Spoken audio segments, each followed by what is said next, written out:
The show starts in 10, 9, 8, 7, 6, 5,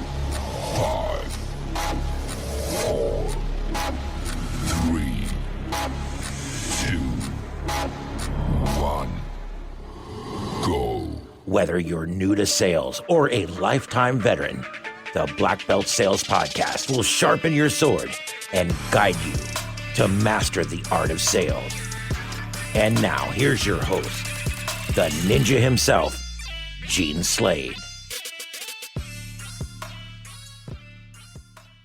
Boy, oh boy, did we have a good training session this morning, Don. Did we or didn't we? Was that amazing? Absolutely. It is so fun when you have a conversation with someone and they go out and trust the process enough to try it and have success. Man, what a good feeling it gives us when we see that happen. So we had every Tuesday and Thursday, Don and I host a private paid mastermind. And you're probably going to want to get some information on that.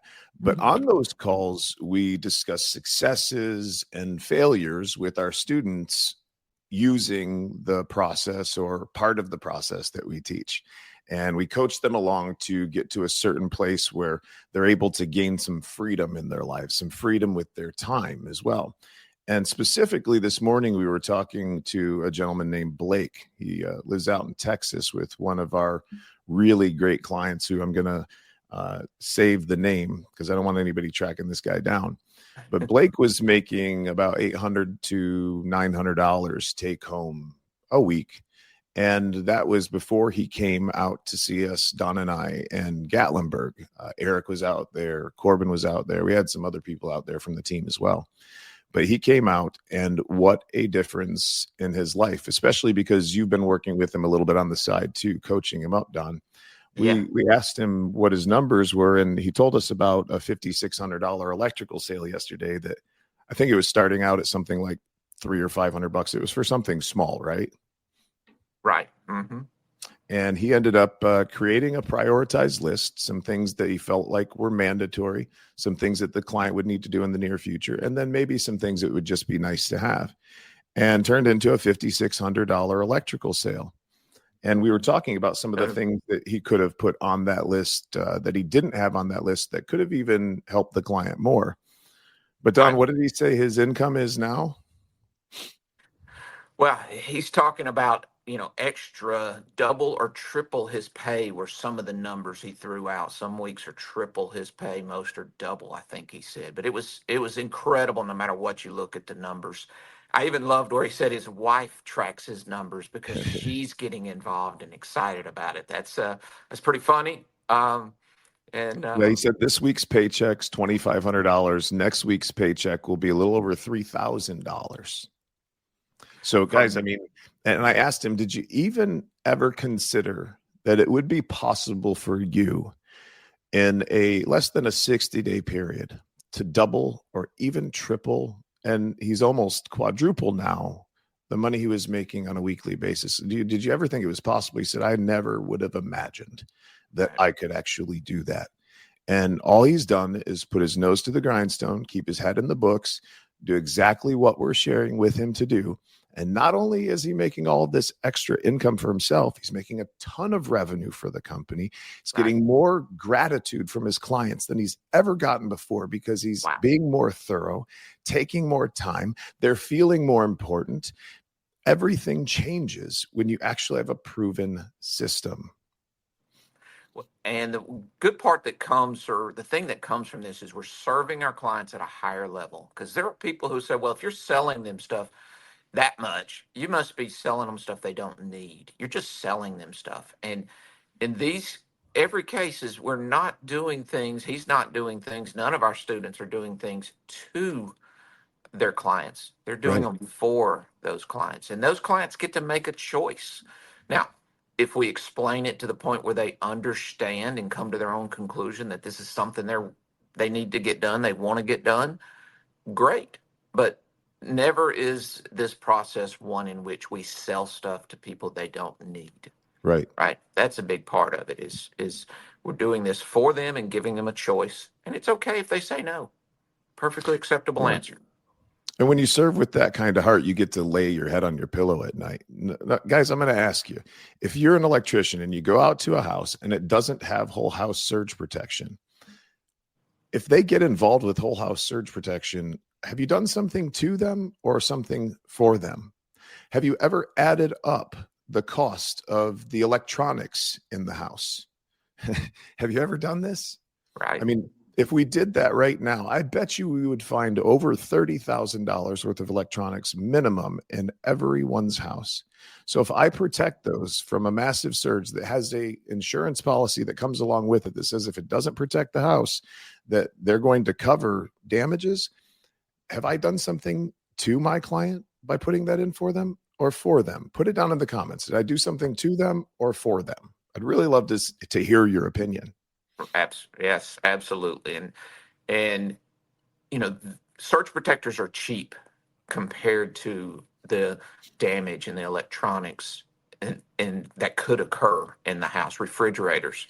I mean, a refrigerator nowadays is quite expensive, $3,000, $4,000, $5,000 for a nice refrigerator, and maybe even $10,000 or $15,000. Yeah. If you go to Don's house, that's what you're going to find, a $20,000 refrigerator. Yeah. You go in there and see Sub-Zero in the kitchen, you're going to want to get a surge protection on that house, on that circuit as well. So, and could you ever have too much surge protection? I think that's an awesome, even when someone says, I have a strip plug on my TV, right? Okay. But can you ever really have too much protection from surges, right? I don't think so. So there you go from that standpoint. When people tell you, well, I use this little strip plug, I jokingly say lightning can jump from the sky to the ground, but we think that little air gap in that strip plug that's like millimeters thick is going to stop it. Yeah. It's not. So, no. Yeah. No, not even the battery backups that I have that are like $300-$400 a piece are going to stop that. Right. And maybe a surge protector won't, but in the event that you get hit, there's a policy to help cover you. Right. So why don't we help the electricians out today by showing them the absolute most effective way to help their clients get involved with surge protectors? Because and here's the commitment that I'm going to ask for from you guys. Electricians, HVAC guys, or the guys I'm talking to right now. If I were to help you sell a surge protector on every other call that you went on, just half of them, and you ran 15 calls a week, that's what, 7 or so surge protectors?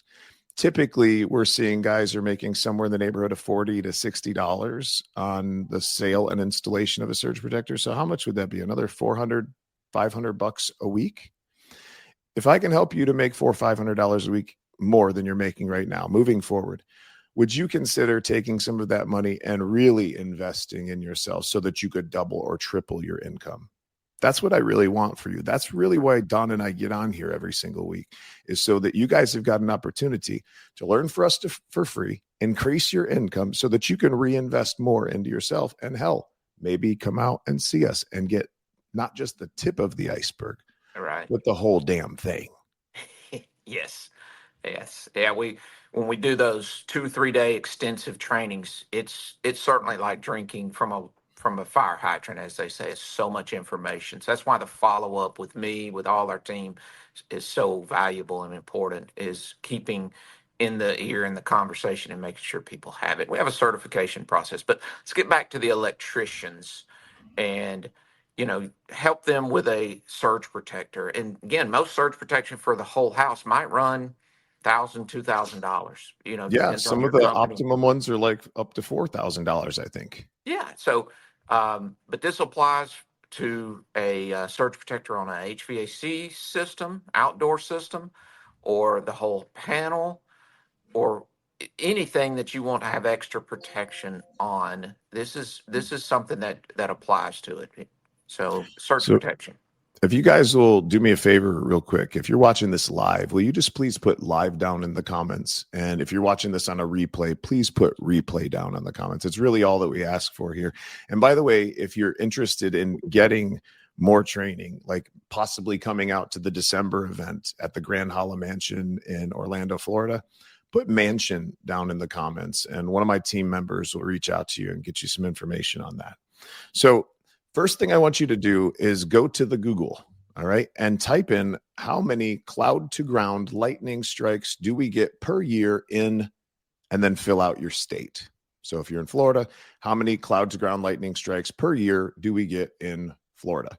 If you're watching this right now and you're actually going to do some of that research, you're near a computer or something like that, why don't you put how many lightning strikes you guys actually get in your area down in the comments too? Now, Don, I think it was, I'm just going to say for this example purposes, it's 1.2 million cloud to ground lightning strikes.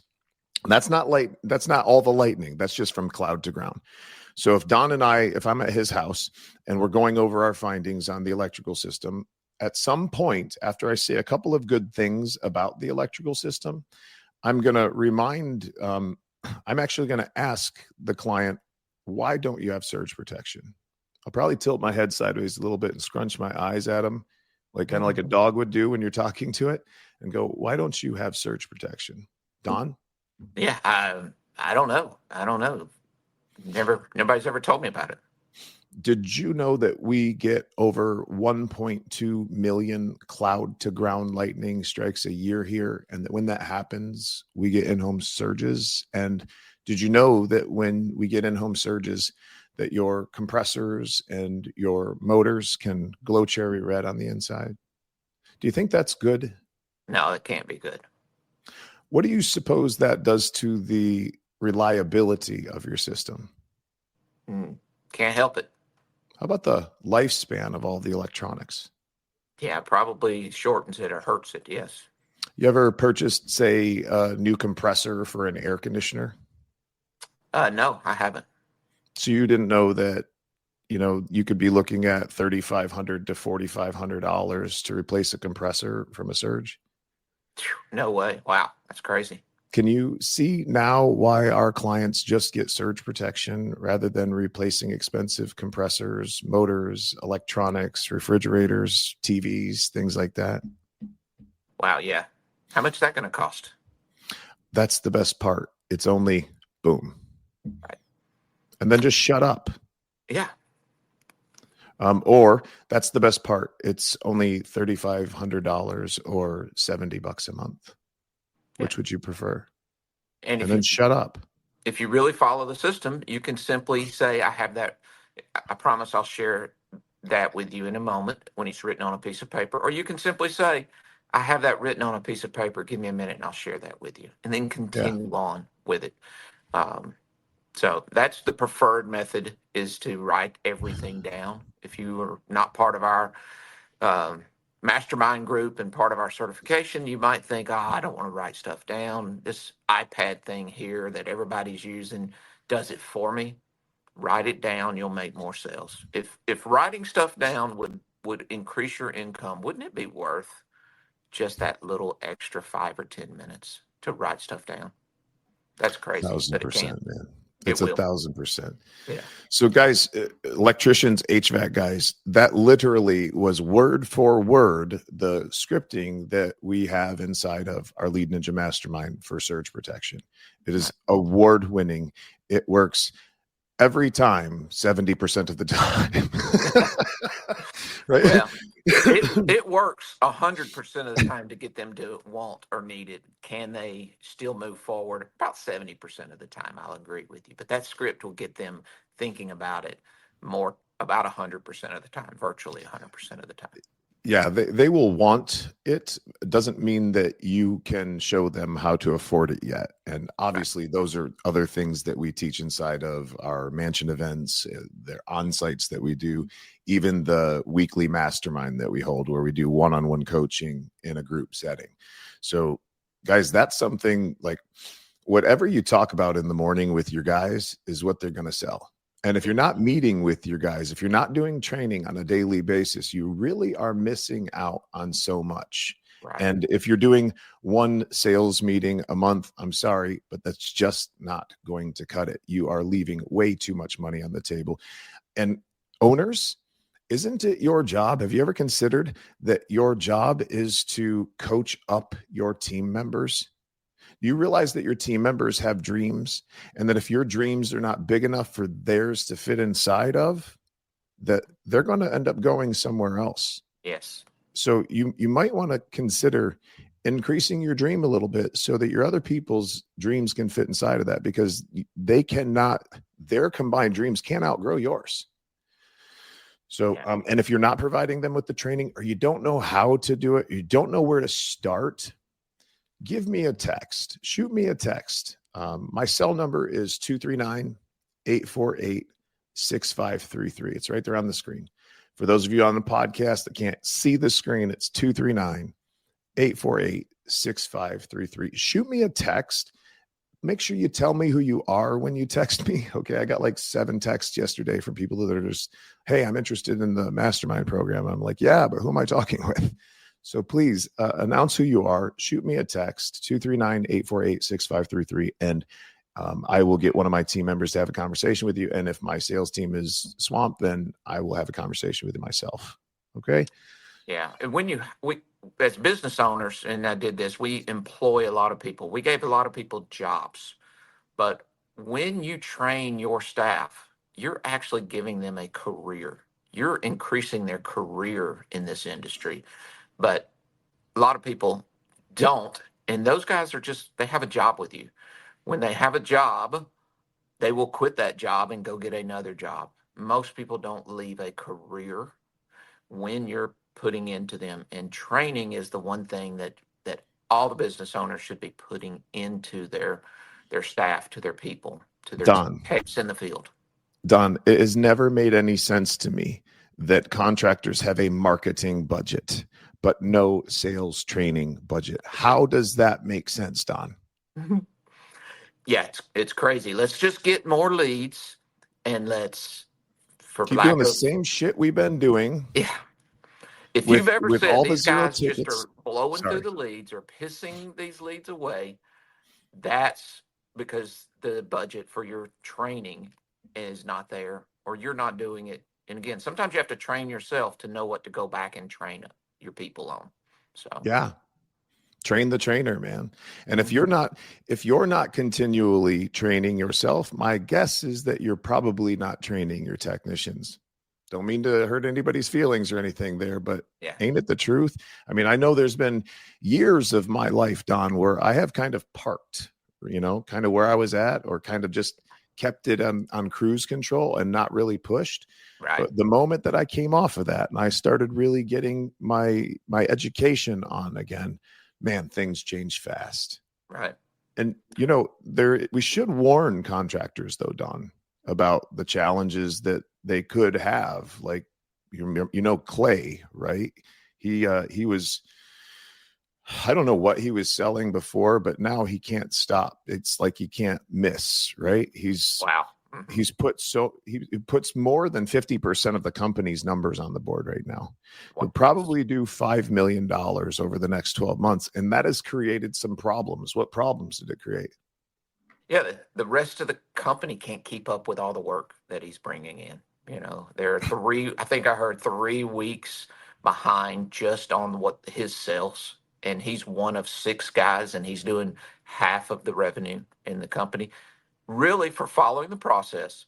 Yeah. Committing to all the stuff to memory, which is part of the process, but that's, you gotta force yourself to read, practice, read it out loud. And you have to memorize. Oh my God, we ask you to memorize something. And I get this a lot, said, I don't want to sound like a robot. And people, I'm not going to do it that way. I don't want to sound like a robot. Look, you're going to go to this customer's house maybe once every year, 2, 3, 5. If you're selling HVAC systems, you might not go for another 10 or 12 years. They're not going to remember and say, oh, wait, that sounds like a script you said 12 years ago to me. So don't worry about this. You only sound like it's a script to you. It doesn't sound like a script to the client. And really, it's okay if the client says, isn't that a script? You go, well, we put a lot of effort into training, and this is the best way we found as a company to explain this stuff. Nobody's going to say a thing to you. So don't fear the script that people get out there. That's okay. The best salesman in the world use scripts. Gene? Yeah, and if you went out there and you said the same thing every 6 months for 4 years, and they actually recognize that you were saying the same thing, wouldn't that be kind of comforting? When you go to a restaurant, do you want inconsistency, or do you want to know do you want something that's predictable, the outcome that you're looking for, right? Yeah. Aren't all of the best organizations in the world, for the most part, scripted in their processes and the ways that they speak with their customers? I mean, when you go to McDonald's, don't they always ask you, do you want fries with that? Isn't that the exact words? It is much, much more scripted world, and it's okay, guys.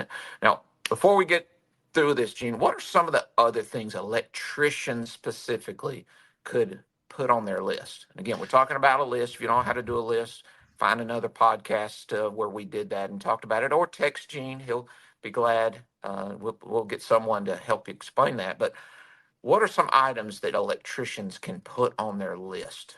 Not once they ask, just go ahead and add it to the list so that the conversation comes up.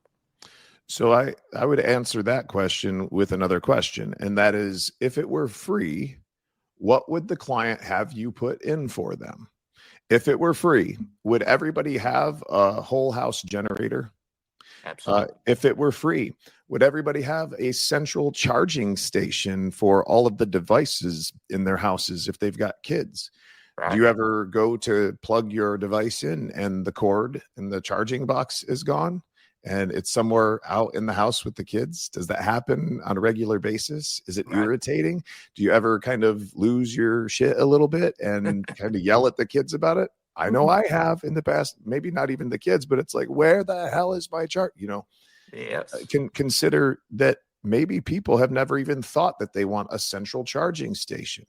That could be a $300, $400, $500 item that a client really wants.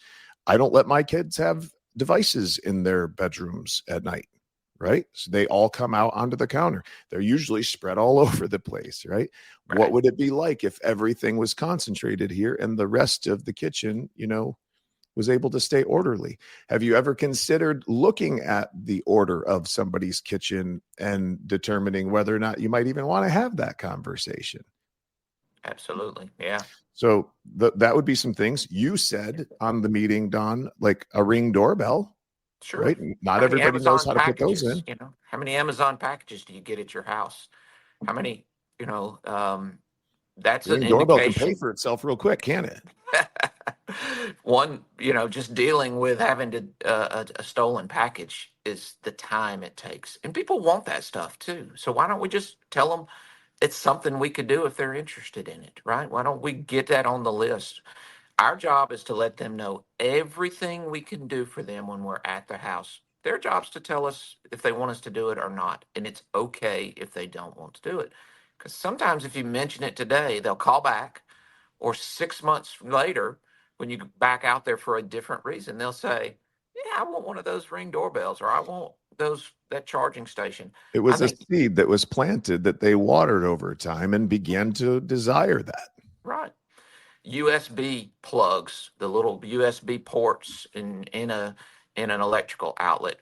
I'd have those at least in the kitchen, by the beds, by the bed in the master bedroom, places where we know we just will want to charge our phone if we're sitting there. Maybe by the couch in the living room if there's somebody who's got their favorite chair. Let's get a charging place, or at least let them know it's possible. Yeah.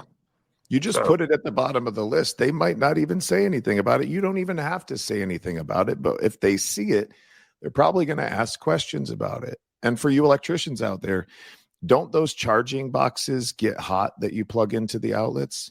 Did you know that heat actually reduces the lifespan of those plugs? Also, every time you plug it in and plug it out, isn't that one less time that you're going to be able to plug it in and plug it out without it being all wiggly? Yeah. Right. Mm-hmm. Have you ever considered that you could get rid of buying these charger boxes altogether? So, Don, these are things that I would have on all of my lists. And I want to just paint one analogy if I can. When Brittany and I went to buy this Tahoe that we own now, The dealership kind of screwed me, but not in the way that you're thinking. I went in to check the different boxes that I wanted, all the different options that we wanted. And there were like, would you believe there were like 90 options for us to choose from? And we ended up getting all of the options except for like a little cargo net or something in the back, and maybe like a crankcase heater because we're in Florida. Yeah. And unfortunately, they couldn't get us the truck, and we couldn't find it for like 2 years. Oh, So that really? kind of screwed us. But my point is that those options were there for me, and I was like, I'll take them all. I want them all. I can afford them all. Let's get them all. Right? Yeah. If you're shopping out of your own back pocket, guys, if you look at that number that's on the paper and you can't afford that number, the chances are pretty good that that's why you haven't been putting those things in front of your customers. Consider that if you did put those things in front of your customers more, that you might be able to afford those things. But please stop shopping out of your own wallet, because there are people out there like me, people out there like Don, that if you were to put that stuff in front of them, they would eat it up. And can you see why I say that you're losing sales right now and you don't even know it? Can you see why I say that you're paying for our training, whether you get it or not? Does that make sense? Yeah, absolutely. And if you're paying for it, whether you're getting it or not, why don't you just come out and see us? Next event is December 1st through the 5th. And that's going to be for maintenance and service technicians. And some of them will be people that sell equipment. Some of them won't. But we're going to go over the indoor air quality processes, the sales processes, the water treatment sales process, the electrical sales process. And we're going to tune you guys up so that when you go back, you can double and triple and quadruple your income and more. And more. But you got to make the first move. You got to pull the trigger. You've got to shoot me a text. You've got to put Mansion down in the comments. Is it time to take control of your financial life yet? Are you sick and tired of being sick and tired? And if you tell me that you don't have the money, isn't that exactly why you have to figure out how to get it? Exactly. Exactly. Ooh, I feel like I was just on a box there. Yeah. Yeah. Well, what's some of the other items electricians can put on their list? What LED else? lighting. LED lighting, the can lights, if they're the old Did style. we talk about security cameras? Absolutely. What else could we? I mean, you could switch out the lights in the garage from those fluorescents to LEDs. We did that. Love that. Absolutely. Hate those old tube ones. Plus, they're kind of dangerous, believe it or not, if you get caught with one of them. Yes. Have you ever considered lighting behind there you go. How about a sauna? How about a cold plunge? Have you considered getting one of those bad boys? Getting that wired in. Yeah, absolutely. Yeah. I mean, I'm sitting here thinking if I was a plumber, man, I would absolutely have a freaking bidet on every single one of my nice to have lists. Have you ever sat on a bidet? One that had a nice warm seat that even had an air dryer in it. You could set the temperature of the water. You could listen to radio at the same time. You could just stand. It opens up when you walk up to it. Have you ever experienced this? I think once you did, you probably wouldn't want to go back. Yeah, it is. It's taboo to talk about bidets and toilets, but you're plumbers. It's okay. You can talk about a clogged toilet and have to deal with that. But for some reason, a bidet seems like weird. It's not. Just put it on the list. And people will say, I didn't know you could do that. What would trigger you if you were in a house doing a full inspection to put a bidet on the list? Because I know what it would be for me. Strictly a woman in the house that is going to be the first one. But do they not have it? And basically, is there a woman? I'm looking for flushable wipes. Yes, absolutely. Right. That tells you that person is OCD about being clean. That's also something, whether they're flushable or not. Plumbers, they're not flushable. They're eventually going to clog stuff up. And most people are going to use 3 to 4 of them every time they sit down on that toilet. So even though they're printed right on the box, were you aware that they're not flushable? Plumbers know that. Probably the rest of the trades might not know that, but they're really not flushable. And if So you're if on a I'm gonna, septic tank, you certainly don't want that issue. no way. No way. So and Don, if we're using 2-3 packs of those a week, can you see now why I say I'm paying for a bidet whether I get one or not? Absolutely. Yes. So Yeah. So more for the electricians, what are you thinking? double ground, that's becoming the new standard. Why Yep. not let that be replacing the panel? But panels don't last 100 years or 50 years. They have a lifespan. You can argue what that is, 15, 20, 25. I get that. But it's just a matter of time before you'll have to do a panel or a rebreaker or a And why would somebody want to wait, Don, until they had a massive problem with that electrical panel? Isn't it better for us to just replace it near the end of its average life than to suffer a potentially life-threatening event? Yeah, there's two times when you have to get rid of the old panel. When it tells you it has to be done, and then it's chaos, and then you're not having power for a couple of days, or dealing with the potential of burning up something else in your house, or when you decide to do it. Yeah. All we're really saying is let's give our clients a choice to decide when they want to do it, rather than when it's chaos and have to do it, or go ahead and pre-plan it and get it done. You're going to want to go ahead and get that done. Man, I feel like I got to toss out some questions for them now.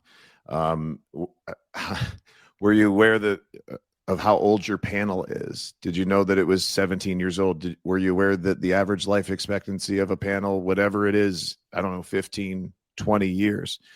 Would you like to know why our clients tend to replace them before they have a big problem? There's just so many good questions that we could put together.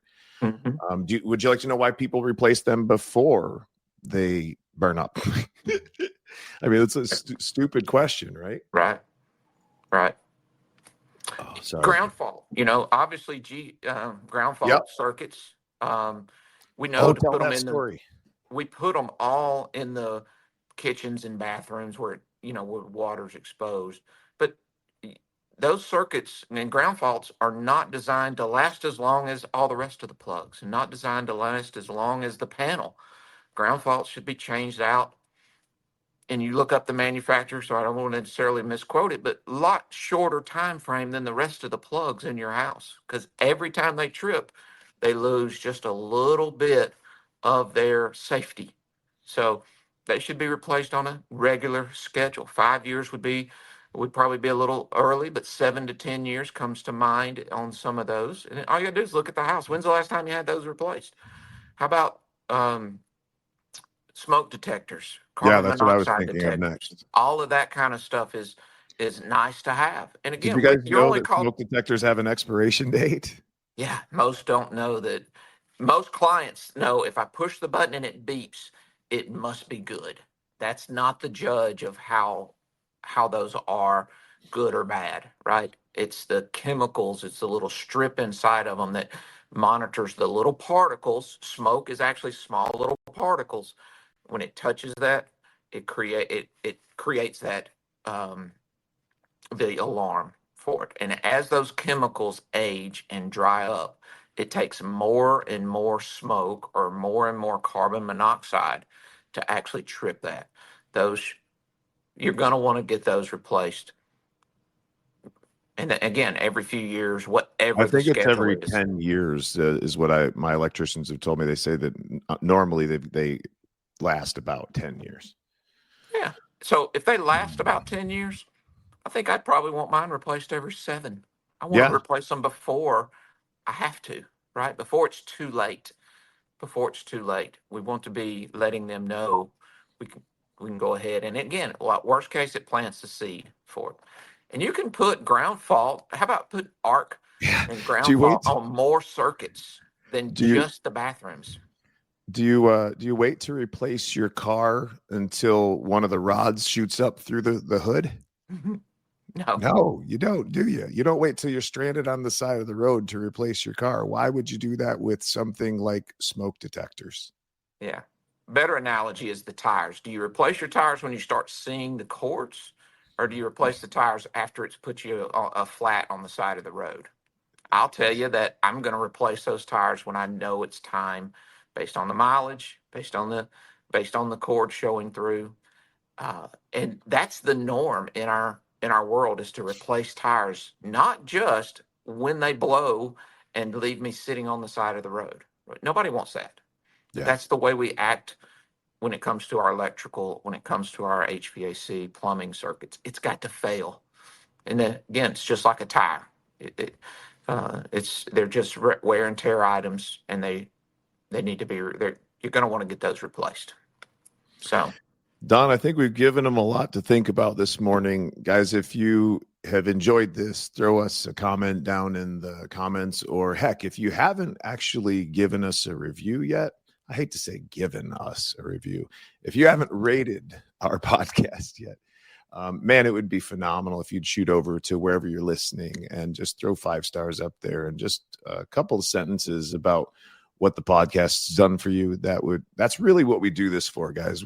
Money's nice, right? We all got to have it, but it's nothing compared to the thank yous that Don and I get on a regular basis for pouring into you guys. And really, that's the joy that comes from doing this. We don't always, believe it or not, we don't always want to get on here and do this. I get guilty of that quite a bit. But a couple of other last items, and it's there. Whole home generator, you mentioned it. Wouldn't it be nice to have a generator plug? I know you electricians call it an interlock kit. You call it an interlock kit. And stop calling it that.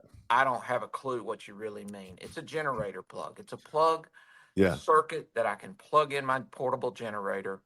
I think every house should have at least that. Now, if you got a whole home, certainly don't need it, but every house should have an option of a generator plug, so they can go to Lowe's, buy a generator, and plug it in.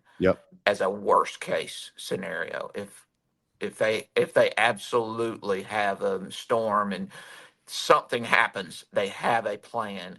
A generator plug should be on every list. I'd put it in the near future, if not a mandatory, but near future. And then the generator, whole home, I just write add to upgrade to an automatic generator, whole home, and put the difference. So maybe it's $1,000, $2,000 for a generator plug. Maybe it's $18,000 more, and you get a generator. You just put add to upgrade to a automatic whole home generator. Boom, there you go. Generator plugs are not installed often enough, in my opinion. Every house. It's fun to get a product that is something that you know, but it also is fun to have a product that every house you go to doesn't have it. So you get to have that conversation. How many interlock kits have you run into, electricians? Virtually none. A handful over your career. So that means if you really work on adding generator plug, you could have a lot of work, because every house you go to will need it. Every house you go to will have that option for it. And all you're going to want to say is you're going to want to get a generator plug.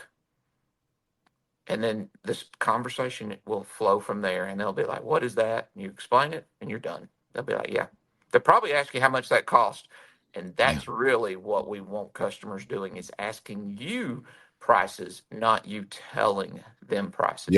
Make them ask first. That's a different podcast, but electricians, generator plugs will make you a lot of money. Surge protector generator plugs on every ticket. Guys, give me a shout on my cell with a text message if I can do anything for you. Remember, we do go out on site for companies. There are some minimum requirements for size of company when we do that, but we do on sites. We'll come out to you. We've got a twice a week mastermind where we coach guys up live in a group setting. We've got the mansion events. There's all kinds of ways that we can help you over here. Just shoot me a text. 239-848-6533, and I'll make sure that you get hooked up. Thanks for joining us again on this episode of the Blackbelt Sales Podcast. Don, I appreciate you. Look forward to doing this again on Tuesday. Sounds great. Good luck, you guys. Let us know if you need any help.